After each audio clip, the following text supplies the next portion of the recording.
नमो भगवते वासुदेवाय नमः।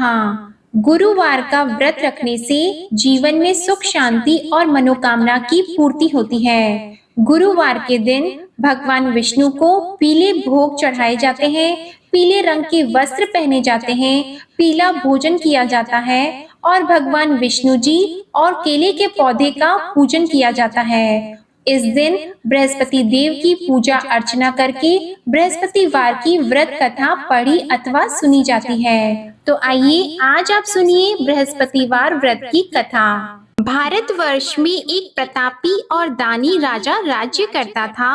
वह नित्य गरीबों और ब्राह्मणों की सहायता करता था। यह बात उसकी रानी को अच्छी नहीं लगती थी। वह न ही गरीबों को दान देती, न ही भगवान का पूजन करती थी और राजा को भी दान देने से मना किया करती थी।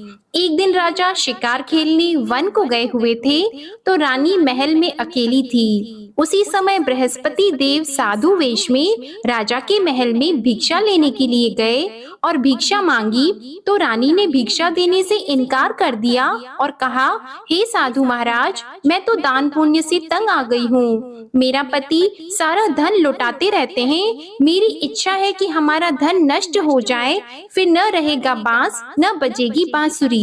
साधु ने कहा, देवी तुम तो बड़ी विचित्र हो। धन संतान तो सभी चाहते हैं, पुत्र और लक्ष्मी तो पापी के घर भी होने चाहिए। यदि तुम्हारे पास अधिक धन है तो भूखों को भोजन दो, प्यासों के लिए प्याऊ बनवाओ, मुसाफिरों के लिए धर्मशालाएं खुलवाओ। जो निर्धन अपनी कुंवारी कन्याओं का विवाह नहीं कर सकते, उनका विवाह करा दो। ऐसे और कई काम हैं जिनके करने से तुम्हारा यश लोक और परलोक में फैलेगा। परंतु रानी पर उपदेश का कोई प्रभाव नहीं पड़ा। वह बोली, महाराज आप मुझे कुछ न समझाएं, मैं ऐसा धन नहीं चाहती जो हर जगह बांटती फिरूं। साधु ने उत्तर दिया, यदि तुम्हारी ऐसी इच्छा है तो तथास्तु। तुम ऐसा करना कि बृहस्पतिवार को घर लीपकर पीली मिट्टी से अपना सिर धोकर स्नान करना, भट्टी चढ़ाकर कपड़े धोना। ऐसा करने से आपका सारा धन नष्ट हो जाएगा। इतना कहकर वह साधु महाराज वहाँ से आलोक हो गए और साधु के अनुसार कई बातों को पूरा करते हुए रानी को केवल 3 बृहस्पतिवार ही बीते थे कि उसकी समस्त धन संपत्ति नष्ट हो गई। भोजन के लिए राजा का परिवार तरसने लगा। तब एक दिन राजा ने रानी से बोला कि हे रानी, तुम यहीं रहो, मैं दूसरे देश को जाता हूँ, क्योंकि यहाँ पर सभी लोग मुझे जानते हैं, इसलिए मैं कोई छोटा कार्य नहीं कर सकता। ऐसा कहकर राजा परदेश चला गया।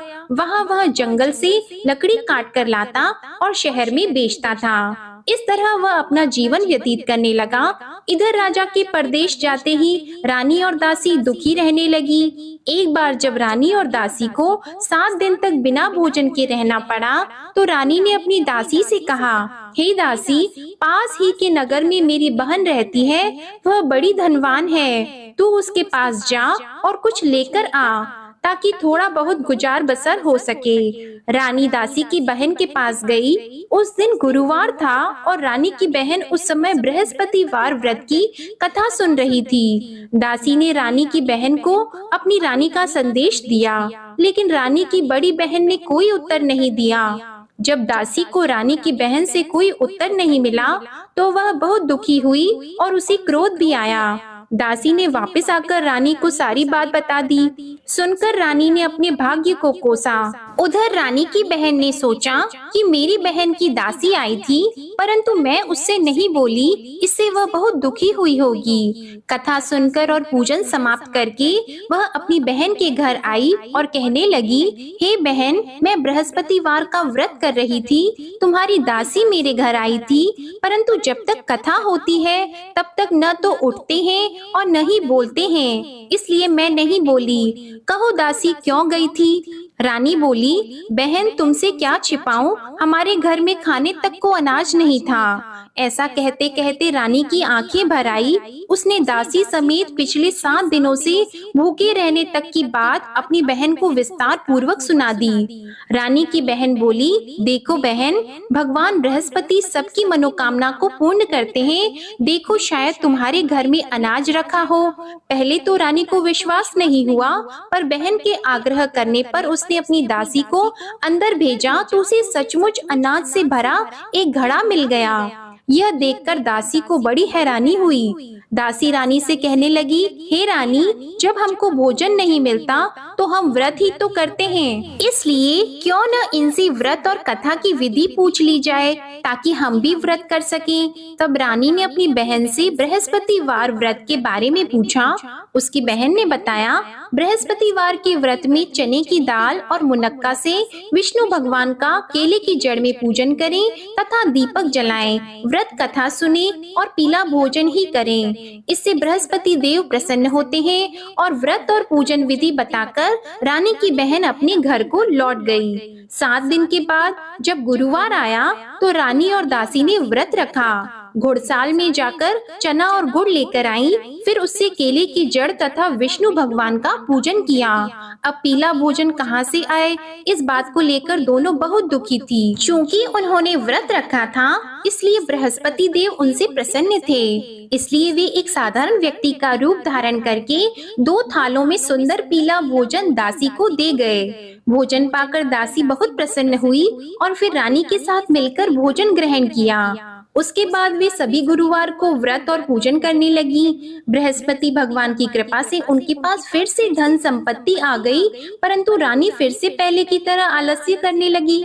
तब दासी बोली, देखो रानी, तुम पहले भी इस प्रकार आलस्य करती थी, तुम्हें धन रखने में कष्ट होता था, इस कारण सभी धन नष्ट हो गया, और अब जब भगवान बृहस्पति की कृपा से धन मिला है तो तुम्हें फिर से आलस्य होता है। रानी को समझाते हुए दासी कहती है कि बड़ी मुसीबतों के बाद हमने यह धन पाया है, इसलिए हमें दान पुण्य करना चाहिए, भूखे मनुष्यों को भोजन कराना चाहिए और धन को शुभ कार्यों में खर्च करना चाहिए, जिससे तुम्हारे कुल का यश बढ़ेगा, स्वर्ग की प्राप्ति होगी और पितृ प्रसन्न होंगे। दासी की बात मानकर रानी अपना धन शुभ कार्यों में खर्च करने लगी, जिससे पूरे नगर में उसका यश फैलने लगा। उधर एक दिन राजा दुखी होकर जंगल में एक पेड़ के नीचे आसन जमाकर बैठ गया। वह अपनी दशा को याद करके व्याकुल होने लगा। बृहस्पतिवार का दिन था।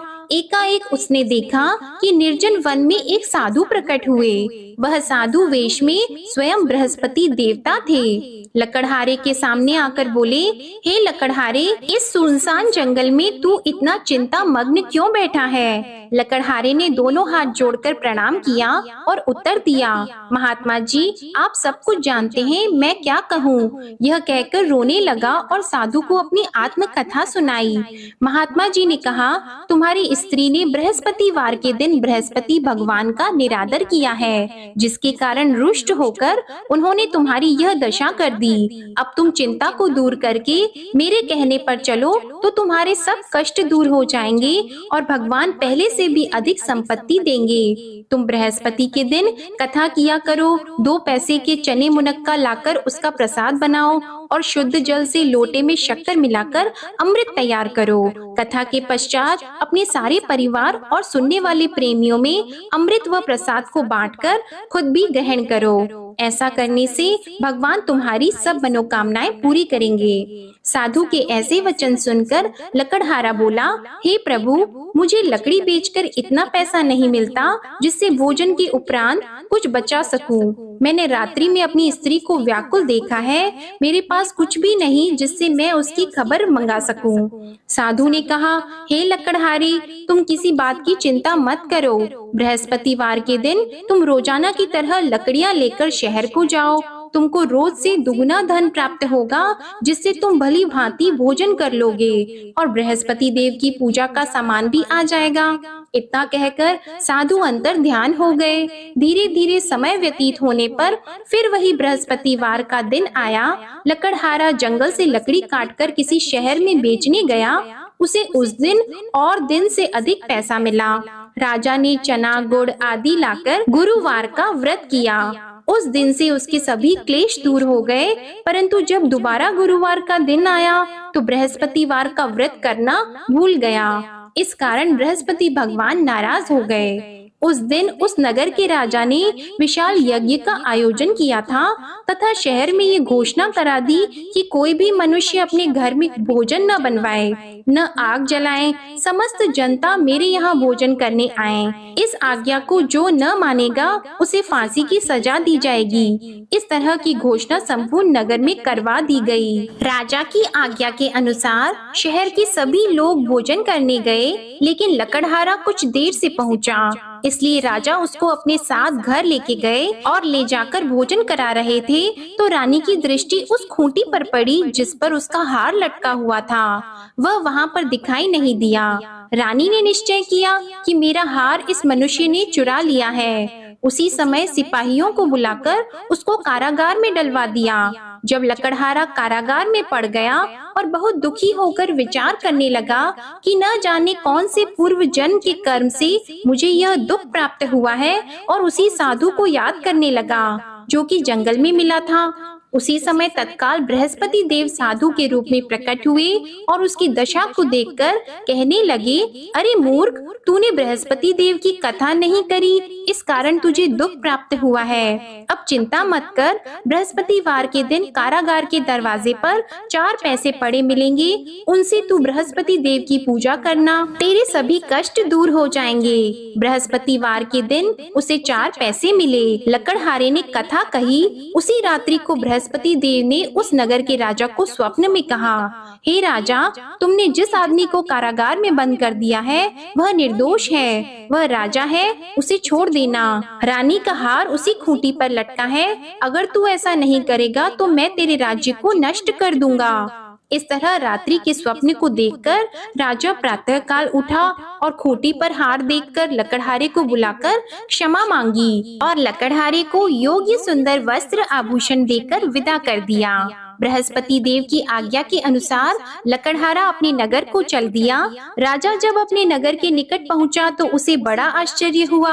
नगर में पहले से अधिक बाग, तालाब, कुएं तथा बहुत सी धर्मशाला, मंदिर आदि बन गई हैं। राजा ने पूछा, यह किसका बाग और धर्मशाला है? तब नगर के सब लोग कहने लगे, यह सब रानी और बंदी के हैं। तो राजा को आश्चर्य हुआ और गुस्सा भी आया। जब रानी ने यह खबर सुनी कि राजा आ रहे हैं तो उन्होंने दासी से कहा, हे दासी, देख राजा हमको कितनी बुरी हालत में छोड़ गए थे। हमारी ऐसी हालत देखकर वह लौट न जाएं, इसलिए तू दरवाजे पर खड़ी हो जा।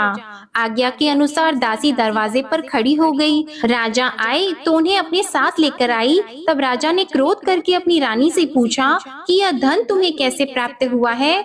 तब उन्होंने कहा, हमें यह सब धन बृहस्पति देव के इस व्रत के प्रभाव से प्राप्त हुआ है। राजा ने निश्चय किया कि 7 रोज बाद तो सभी बृहस्पति देव का पूजन करते हैं, परंतु मैं प्रतिदिन दिन में 3 बार कहानी और रोज व्रत किया करूंगा। अब हर समय राजा के दुपट्टे में चने की दाल बंदी रहती और दिन में 3 बार कहानी कहते। एक रोज राजा ने विचार किया कि चलो अपनी बहन के यहाँ हो आवे। इस तरह निश्चय करके राजा घोड़े पर सवार होकर अपनी बहन के यहाँ को चलने लगा। मार्ग में उसने देखा कि कुछ आदमी एक मुर्दे को लिए जा रहे हैं। उन्हें रोककर राजा कहने लगा, अरे भाइयों, मेरी बृहस्पति देव की कथा सुन लो। वे बोले, लो हमारा तो आदमी मर गया है, इसको अपनी कथा की पड़ी है। परंतु कुछ आदमी बोले, अच्छा कहो, हम तुम्हारी कथा भी सुनेंगे। राजा ने दाल निकाली और जब कथा आधी हुई थी कि मुर्दा हिलने लग गया, और जब कथा समाप्त हो गई तो राम राम करके मनुष्य उठकर खड़ा हो गया। आगे मार्ग में उसे एक किसान खेत में हल चलाता मिला तो राजा ने उसे देखकर बोला, अरे भैया, तुम मेरी बृहस्पतिवार की कथा सुन लो। किसान बोला, जब तक मैं तेरी कथा सुनूंगा तब तक 4 हरैया जोत लूंगा। जा अपनी कथा किसी और को सुनाना। इस तरह राजा आगे चलने लगा। राजा के हटते ही बैल पछाड़ खाकर गिर गए और किसान के पेट में बड़ी जोर का दर्द होने लगा। उस समय उसकी माँ रोटी लेकर आई और उसने जब यह देखा तो अपने पुत्र से सब हाल पूछा और बेटे ने सभी हाल कह दिया। तो बुढ़िया दौड़ी दौड़ी उस घुड़सवार के पास गई और उससे बोली कि मैं तेरी कथा सुनूंगी, तू अपनी कथा मेरे खेत पर चलकर ही कहना। राजा ने बुढ़िया के खेत पर जाकर कथा कही, जिसके सुनते ही वह बैल उठकर खड़े हुए तथा किसान के पेट का दर्द भी बंद हो गया। राजा अपनी बहन के घर पहुंचा। बहन ने भाई की खूब मेहमानी की। दूसरे रोज प्रातः काल राजा जगा तो वह देखने लगा कि सब लोग भोजन कर रहे हैं। राजा ने अपनी बहन से कहा, ऐसा कोई मनुष्य है जिसने भोजन नहीं किया हो? मेरे बृहस्पतिवार की कथा सुन ले। बहन बोली, हे भैया, यह देश ऐसा है कि पहले यहाँ लोग भोजन करते हैं, बाद में अन्य काम करते हैं। अगर कोई पड़ोस में हो तो देख आऊं। वह ऐसा कहकर देखने चली गई, परंतु उसे कोई ऐसा व्यक्ति नहीं मिला जिसने भोजन न किया हो। अतः वह एक कुम्हार के घर गई जिसका लड़का बीमार था। उसे मालूम हुआ कि उनके यहाँ 3 रोज से किसी ने भोजन नहीं किया है।